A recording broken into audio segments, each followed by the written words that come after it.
근심이라는 주제는 베드로전서에서 매우 중요합니다. 저는 오늘 말씀을 이렇게 12절까지 읽었습니다만 주로 6절, 7절 말씀만으로 그리스도인의 근심 대처법, 오늘 설교 제목이 그리스도인의 근심 대처법 이런데 그리스도인의 근심 대처법을 말씀하려고 합니다.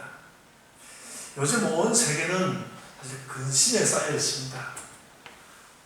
아마 우리가 태어나서 이런 때를 별로 못 봤던 것 같고요.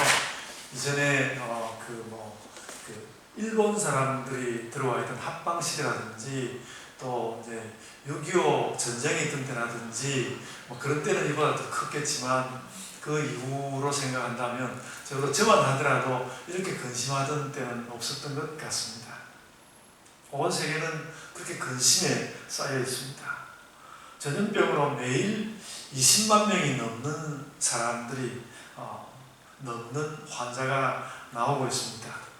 지난 금요일 7월 24일 기준으로 전 세계적으로 총 확진자 1,535만 3,358명, 그리고 사망자 63만 507명입니다. 그걸 조금 우리가 느낌 있게 이야기하자면 지구인들 가운데서 지구인들 500명 중에 1명이 그 코로나19 감염이 되었고요. 10,000명 중에 1명이 그 감염으로 인해서 사망하였습니다. 국가 전염병 재난 단계는 정상에서 출발해서 관심, 주의, 경계, 심각 이런 단계까지 가게 되었는데 현재 세계는 심각 이상, 매우 심각 단계에 가 있습니다. 그래서 요즘 정부는 국민들에게 이 코로나19 문제로 좀 더 근심을 해주기로, 좀 더 많이 근심해 주세요. 지금 그러는 상황에 와 있습니다. 그리고 근심을 너무 하지 않는 사람은 반사회적이라고, 교회도 그래서 매스컴으로부터 약간 좀 이제 언짢은 이야기도 듣고 그랬는데, 하여간 근심을 하지 않는 사람은 반사회적이라고 비판받을 수도 있는 그런 시간을 우리가 지금 살고 있습니다. 그러나 어쨌든 이러는 가운데서 사회가 이제 경험을 쌓아가고 있는 중입니다. 저도 이런 어떤 사회적 경험을 바탕으로 해서 지금 코로나19 이 시기의 문제를 정리를 한번 해보았습니다. 이런 정리를 좀 하면 지나가야 될 것 같아서 첫 번째, 요즘 우리 시기를 좀 정리를 해야 되겠 첫 번째, 일단 이 코로나19 감염증이 쉽게 지나가지 않을 것이다라는 것, 사회를 정리하고 쉽게 지나가지 않을 것이다. 올 가을에 다시 올 것이다. 이런 문제는 몰라도 약간 쉽게 지나가지는 않는다라는 것. 그리고 두 번째는, 그렇다면 이 백신과 치료제가 나오기까지는 이 바이러스와 함께 살 수밖에 없다. 그리고 셋째로는 이런 감염 추이에 따라서 우리는 사람 사이의 접촉의 완급을 조절해야 된다.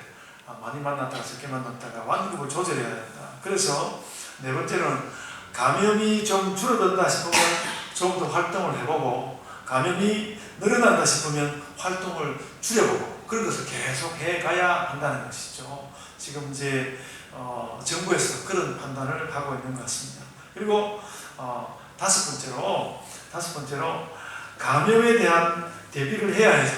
감염에 대한 대비를 해야 하지만 어쨌든 우리의 생활을 되찾아야 한다. 그렇게 한 5가지 정도로 제가 정리할 수 있을 것 같습니다. 그래서 이 5가지 내용을 요약을 해보면요, 급격히 달라진 환경 속에서도 전에 하던 생활을 우리는 계속 하는 것이다. 계속 해가야 한다라는 그런 내용으로 간략하게 정리할 수 있고요. 이 감염증을 이기는 방법은 기본적으로 이제 사회적, 생활적 거리두기, 맨날 거리두기. 저는 전혀 몰랐던 이야기인데, 사회적, 생활적 거리두기. 그리고 손 씻는 것, 손을 잘 씻어야 한다. 그리고 마스크를 꼭 써야 한다. 우리 교회에서도 아까 우리 그런 이야기, 조경희 전도사님도 이야기를 나누는데, 찬양을 할 때도 이렇게 마스크를 써야 한다. 그래서 저도 마스크를 쓰는 게 더 좋은데 계속 말하니까 저만 마스크를 벗고 있고 다 마스크를 써야 한다고 합니다. 마스크 쓰기 이런 것이 있습니다. 근데 여러분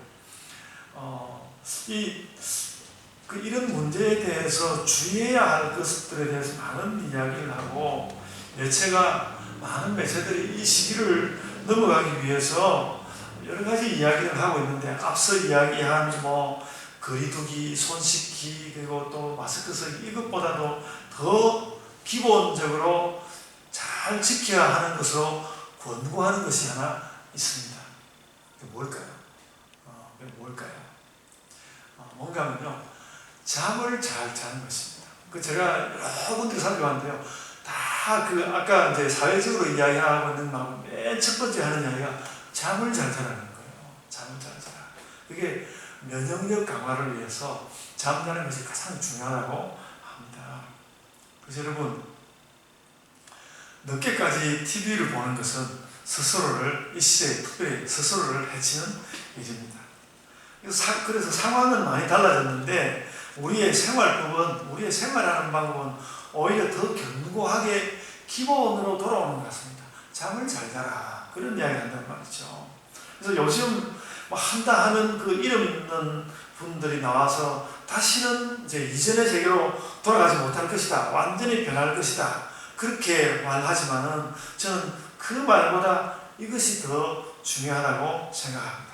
우리는 여전히 해오던 그 생활을 잘 하는 방법을 자기 나름대로 잘 찾아야 한다. 자기 나름대로 여전히 해오던 그 생활을 잘 하는 방법을 찾아야 한다. 그걸 빨리 찾고 그것을 잘 할수록 우리가 건강할 것이다. 세상이 크게 변하겠지만 인간 생활의 기본은 그대로 있다는 것이죠. 우리가 다음 주일부터 교회에서 예배를 드려야 하겠다는 그런 생각을 하는 이유도 여기에 있습니다. 근심에 대처하는 사회적인 방법, 그리고 교회도 가지는 방법이 뭔가 하면 여전히 우리가 하던 생활을 잘 지켜내야 하겠다는 것이죠. 그래서 이 정도만 해도 요즘 다가와 있는 우리의 근심에 대해서 대처하는 상당한 이야기가 된다고 생각합니다. 아직 제가 성경 이야기 하나도 안 했고 사회의 사람들이 노력하고 있는 것을 정리해 볼 때, 그리스도인의 생각으로 정리해 볼 때 그런 정도로 생각할 수 있습니다. 그런데 이런 상식을 가지고 성경과 신앙적인 길을 좀 더 말씀해 보려고 합니다. 여러분은 어떤 근심을 가지고 있습니까?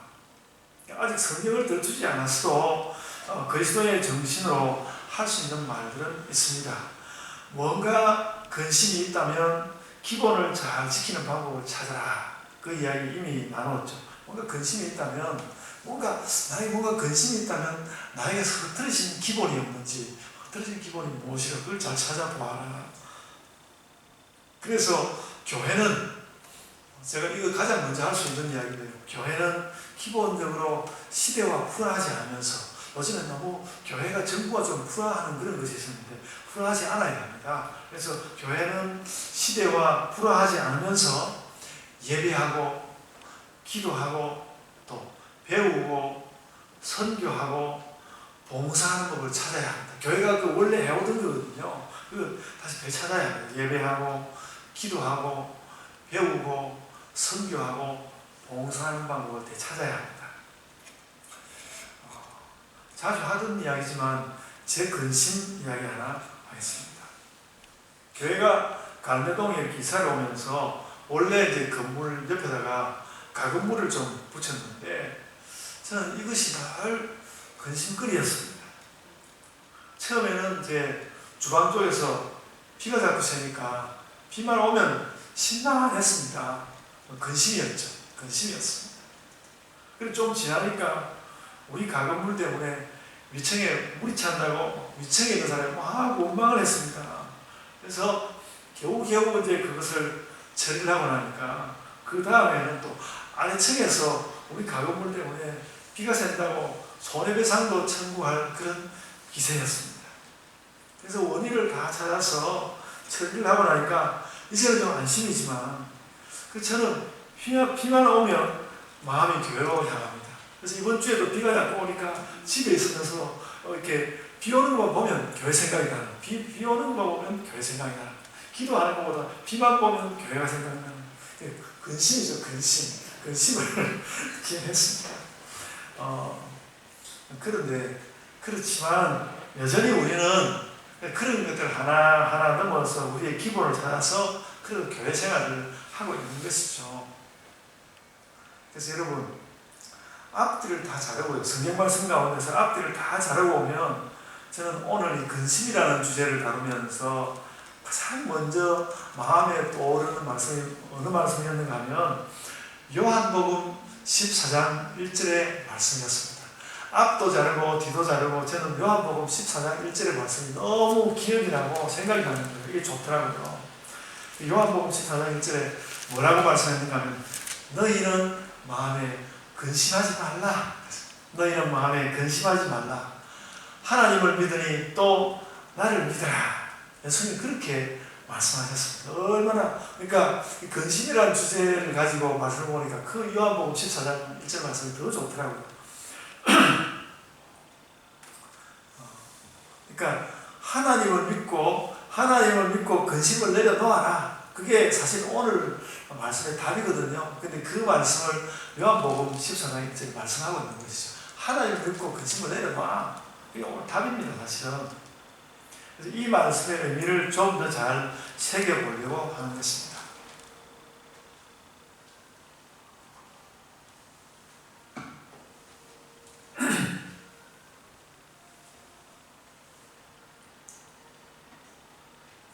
대체 우리의 근심은 무엇이며 어떻게 하면 주님 말씀대로 근심하지 않을 수 있을까 하는 것이죠. 그래서 요한복음 이 말씀과 오늘 본문 말씀을 좀 오가면서 근심을 물리칠 길을 좀 더 찾아보려고 합니다. 다시 한번, 대체 우리의 근심은 뭐지? 나의 근심은 뭐지? 좀 더 상식적으로 말해서 우리의 근심은, 여러분 가만히 상식적으로 생각합니다. 가만히 상식적으로 말해서 우리의 근심은 늘 살림살이입니다. 살림살이에요. 우리의 근심은 살림살이거든요. 그래서 이제 성경의 근심 물리치는 방법을 일단 받고, 그것하고 분명히 연결되어 있겠지만 또 우리 살림살이에서 오는 근심도 물리치기를 찾아봐야 되겠다. 성경에서 근심만 하지 말라고 예수님 말씀하셨으니까 뭔가 방법 주실 테고, 그와 연관시켜서 우리 살림살이에서 오는 그 근심들을 좀 물리칠 그런 생각을 해봐야 되겠다.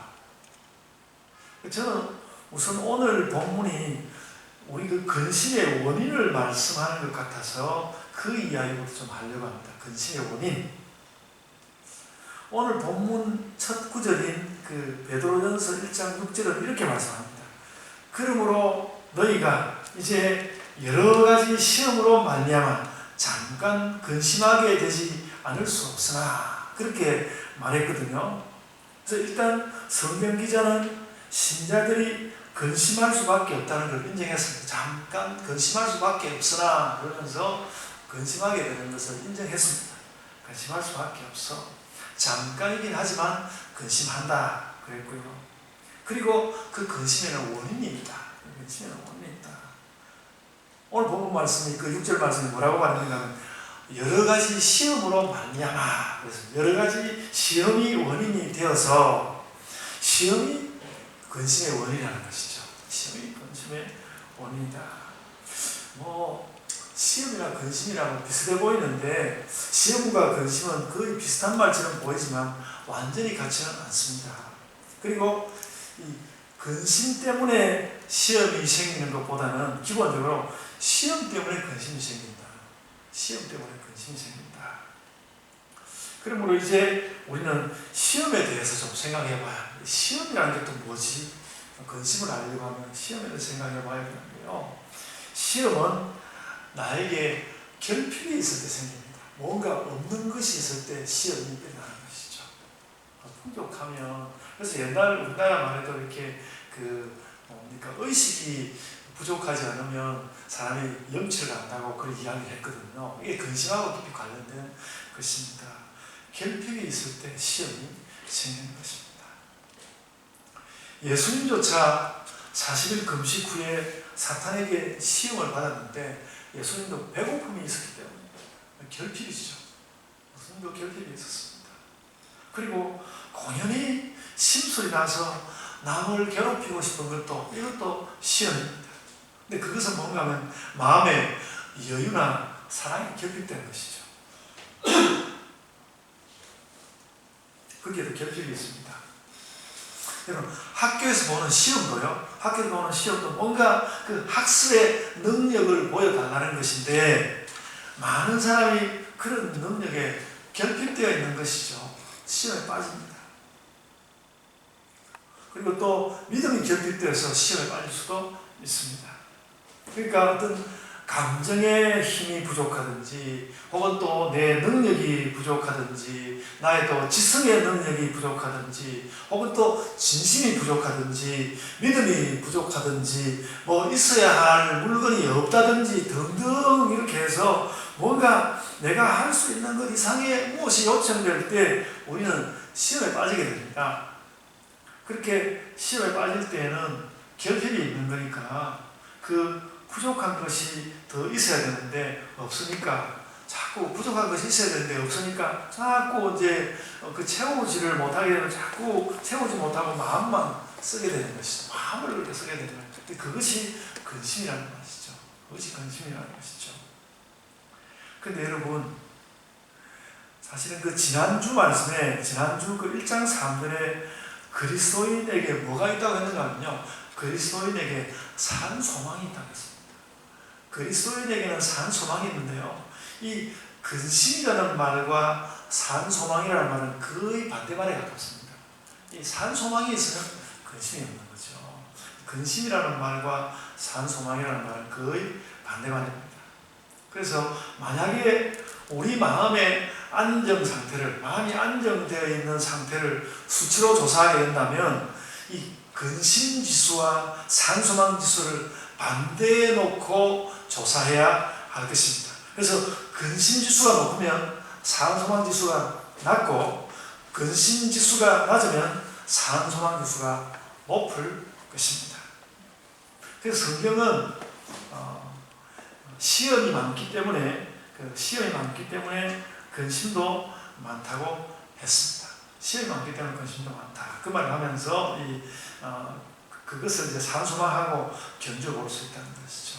그래서 시험은 결핍에서 오는 것이니까, 시험은 결핍에서 오는 것으로 보이니까, 결핍이 적으면 시험이 적고, 시험이 적으면 근심도 적을 것입니다. 그래서 세상 사람들도 알고, 그걸 다 알고 있거든요. 세상 사람들도 결핍을 줄여야 되겠다는 생각을 하는데, 이것이 사실은 문제입니다. 결핍을 줄여야 되겠다 생각하는데, 여기에서 문제가 생기기 시작하는 것이죠. 사람들은 습관적으로 권력과 돈과 지식을 동원해서 결핍을 자꾸 줄이려고 합니다. 다 그렇게 하죠. 결핍을 줄이려고 합니다. 근데 그게 사람들이 결핍을 줄이고 시험을 줄이고 근심을 줄이는 방법이라는 것이죠. 그걸 줄이려고 하는 거예요. 그런데 성경은 근심을 줄이는 방법으로 다른 것을 말씀합니다. 성경은 근심을 줄이는 방법으로 다른 것을 말씀합니다. 아까 말씀드린 대로 본문에 앞서서 베드로전서 1장 3절에 그 말이 나왔는데 말이죠. 근심과 결핍을 줄이기 위한 온갖 다른 방법들이 아니라 여러 가지 그 부족된 결핍한 것을 이렇게 채우고 저렇게 채우고 그런 방법이 아니라 산 소망을 명백히 가지는 것이 근심을 없애는 성경의 방법이라는 것이죠. 물론 결핍을 채워가는 것도 좋긴 하겠죠. 그렇습니다. 그러나 성경이 주제적으로 이야기하는 것은 결핍을 줄인다. 그것보다도 그 산 소망을 명백히 가져라. 산 소망이 있으면 근심이 없다. 그래서 요한복음 14장 말씀도 그런 뜻으로 말씀하는 것입니다. 너희는 마음에 근심하지 말라. 그래서 이게 이 14장 1절 말씀을 가지고 결핍을 줄인 쪽으로 이야기해보면 이런 거거든요. 너희는 마음에 근심하지 말라. 시험을 줄이고 결핍을 줄여라. 그걸 위해서 권력과 부와 지식과 꾀의 크기를 키워라. 그 요한복음 14장 1절이 그렇게 말씀하지 않는 거죠. 그렇게 말씀하지 않고 근심하지 말라고 하시더니 그 다음에 무슨 말을 했습니까? 하나님을 믿으니 또 나를 믿으라. 그렇게 말씀하셨습니다. 하나님을 믿어서 근심을 없애라. 결핍을 이것저것을 없애서 근심을 없애라가 아니고 하나님을 믿어서 근심을 없애라. 그리고 오늘 베드로전서 말씀은 소망이 있으면 근심이 없다. 그래서 이런 방법은 결핍을 때우는 그런 식이 아니라는 것이죠. 사실 그게 손쉬운 방법인 것 같긴 한데, 그래서 하나님과 예수님을 믿고 거기서 산소망을 찾고 거기서 산소망을 찾아서 그걸 가지고 그것으로 결핍도 넘어가고 시험도 넘어가고 근심도 넘어가는 것입니다. 결핍 때문에 근심이 생기는데 근심을 넘어가는 것은 결핍을 해소하는 것에서 찾지 않고 믿음과 산소망을 품는 데서 찾는다. 그것이 성경에서 제시하는 근심 대처법입니다. 목사님 굉장히 듣기 좋은 말씀이긴 한데, 목사님 진짜 결핍된 것은 그냥 놔둡니까? 그냥 놔두면 어떻게 됩니까? 목사님 진짜 결핍된 걸 어떻게 하려고 목사님 그렇게 이야기를 합니까? 성경은 거기에 대해서는 주제적으로 말씀하지 않는 것 같습니다. 정말로 성경은 거기에 대해 주제적으로 말하지 않는 것 같습니다. 그런데 우리가 이런 말씀을 보면서 짐작할 수 있는 것이 있습니다. 이 결핍에 대해서 짐작할 수 있는 것이 있는데요. 이런 것입니다. 우리가 산 소망을 얻고 믿음을 얻어서 사람이 달라지는 것, 믿음을 얻고 산 소망을 얻어서 사람이 달라지는 것과 세상 결핍이 없어지는 것 사이에 그 어떤 상관관계가 있다는 것이죠. 너무 지금 제가 말을 어렵게 했나요? 알아들으시겠습니까? 산 소망을 얻고 믿음을 얻어서 우리가 달라진다. 산 소망, 믿음을 얻어서 사람이 달라지는 그것하고 세상 결핍이 사라지는 그것하고 어떤 상관관계가 있다는 것입니다.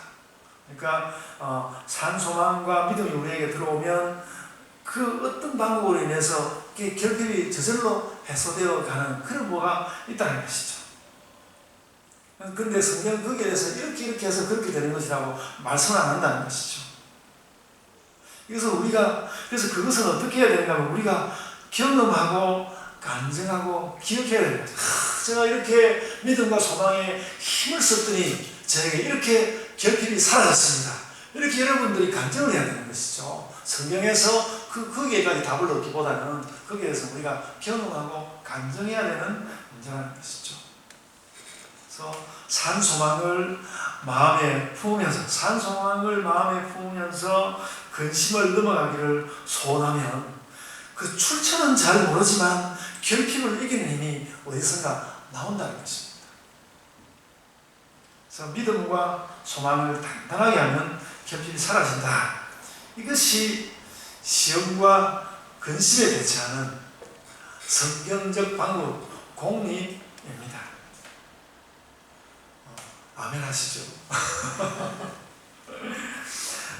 소망을 단단히 하는 것과 세상 결핍이 사라지는 것 사이에 어떤 상관관계가 있다. 그래서 소망이 있으면 근심이 사라진다 하는 것이죠. 결핍도 사라지고. 현실적으로 결핍이 탁 사라지면 참 좋은데, 우리가 기도해가지고 바로 응답을 받고 싶은 것이 그런 것이죠. 결핍이 탁 사라지면 좋기는 좋은데 그렇지 못한 것이 이 세상입니다. 그래서 이 이야기를 좀 더 이어서 말씀을 해보려고 합니다.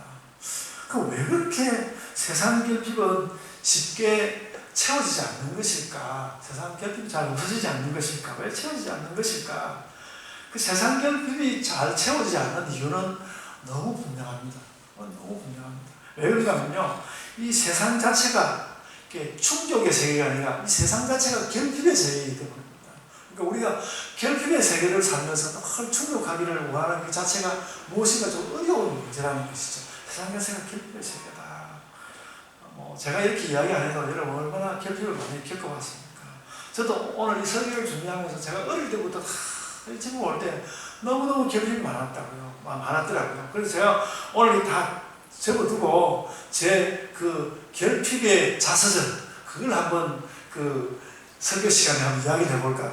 조그만 때부터 오늘날까지 내가 무엇이 결핍돼서 그걸 쫙 이야기하면 은혜가 될까 그 생각을 하다가 그 제가 너무 다 까발려지는 것 같아서 그만두고 이제 성경 말씀을 이렇게 제가 말씀하고 있습니다. 너무너무 이 세상 자체가 결핍의 세계입니다.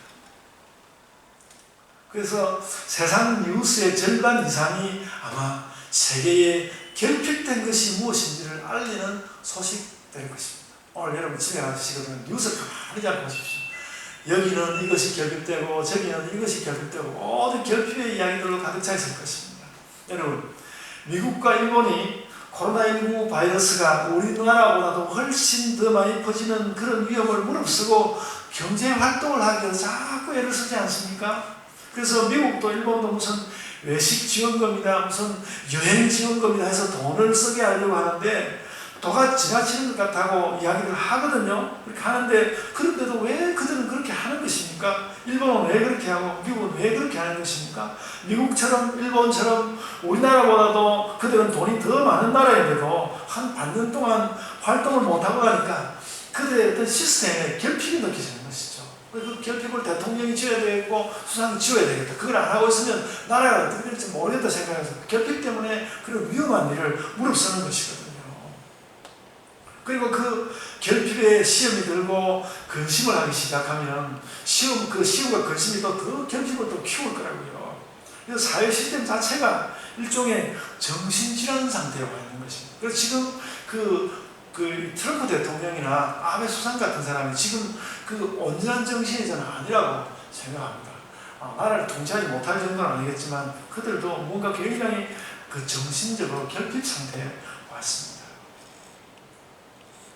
그렇게 우리가 사는 세상은 원래 결핍의 세상인데다가 또 그 결핍된 거기에 대해서 집착하면 결핍이 더 커지고 정신적으로 더 커져서 결핍이 다시 더 결핍을 낳는 악순환을 하게 되는 것이고 우리가 그런 세상에 살고 있습니다. 그래서 여러분 아주 큰 틀에서 말씀드립니다. 결핍을 채워서 근심을 넘어가려고 하는 생각은 이 세상 자체가 결핍의 세상이기 때문에 때로는 해결이 되겠지만 갔다 가면 잘못된 가능성이 매우 큽니다. 결핍을 채워서 근심을 넘어가려고 하는 것은 잘못될 가능성이 크다.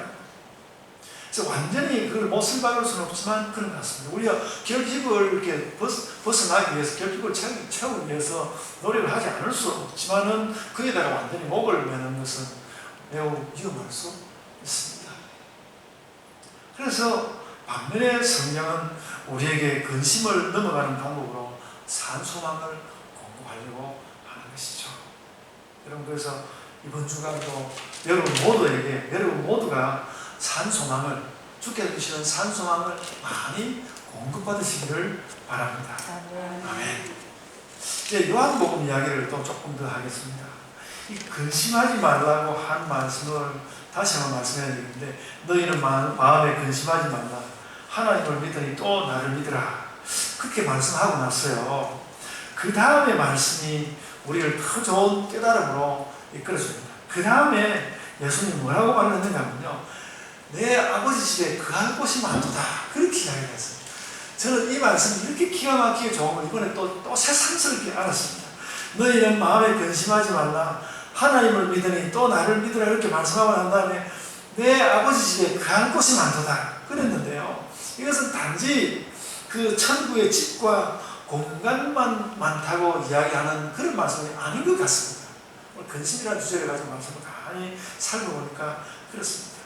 그 아버지의 나라는 결핍의 나라가 아니라 그 아버지 하나님의 그 우리가 가는 그 아버지 집은 아버지의 나라는 결핍의 나라가 아니라 넉넉한 나라라서 그렇게 말할 수 있다는 것입니다. 내 아버지 집에 거할 곳이 많도다. 거기는 넉넉하고 뭔가 근심을 이렇게 씻어내는 힘이 있다는 것이죠. 내 아버지 집에 거할 곳이 많도다라는 그 말에 결핍과 시험과 근심을 넘어가게 하는 하나님 나라 특유의 광대함이 하나님 나라의 광대함이 거기에 있다는 것입니다. 그래서 우리는 하나님의 섭리로 이 결핍의 세계와는 다른 세계를 산다는 것이죠. 그래서 산 소망을 주신다, 믿음을 주신다라는 것은 우리를 결핍의 나라에서 이렇게 꺼내서 그 넉넉함의 나라로 옮겨놓는다는 것이죠. 우리가 에스겔 선지에 글을 보면 그 선지자를 이렇게 들어서 다른 곳으로 가지도 못하시 우리를 이렇게 결핍의 나라에서 들어서 하나님의 충족함의 나라, 넉넉함의 나라로 옮겨놓는다는 그런 말이라는 것이죠. 그래서 본문 6절에는 그래서 오늘 이제 본문 6절과 7절을 비교해 보면요, 6절에는 시험 때문에 근심하는 세계가 나와 있고요, 7절에는 그와는 완전히 다른 세계가 나옵니다. 그 7절에 나온 완전히 다른 세계는 어떤 세계인가 하면 믿음으로 확신하는 세계입니다. 그러니까 시험으로 근심하는 세계를 떠나서, 너희는 시험으로 근심하는 세계를 떠나서 믿음으로 확신하는 세계로 나아오라. 이것이 오늘 본문의 교훈입니다. 6절, 7절 말씀 이야기는 그 교훈이거든요.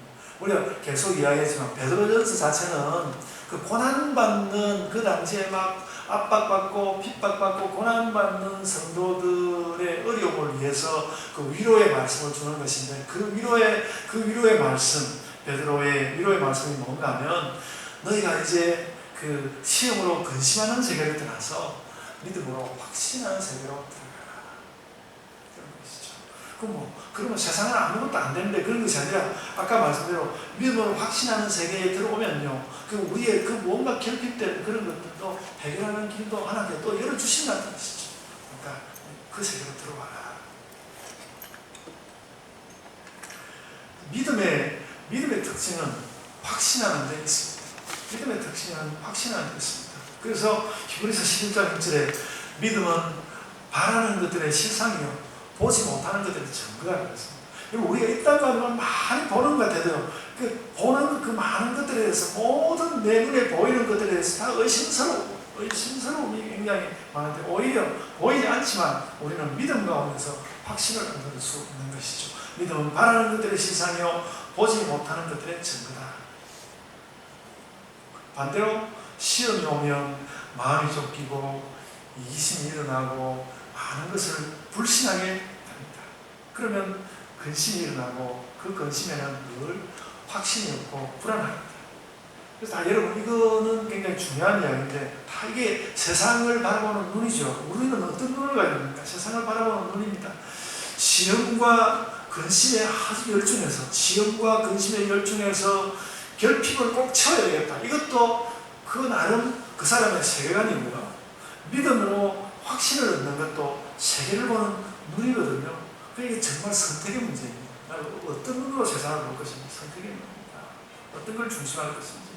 결핍을 넘기 위해서 결핍을 넘어가기 위해서 늘 나를 시험하고 근심하면서 살 것인지, 하나님을 믿는 믿음으로 삶에 대한 확신을 갖든지, 그렇게 해야 하는 것입니다.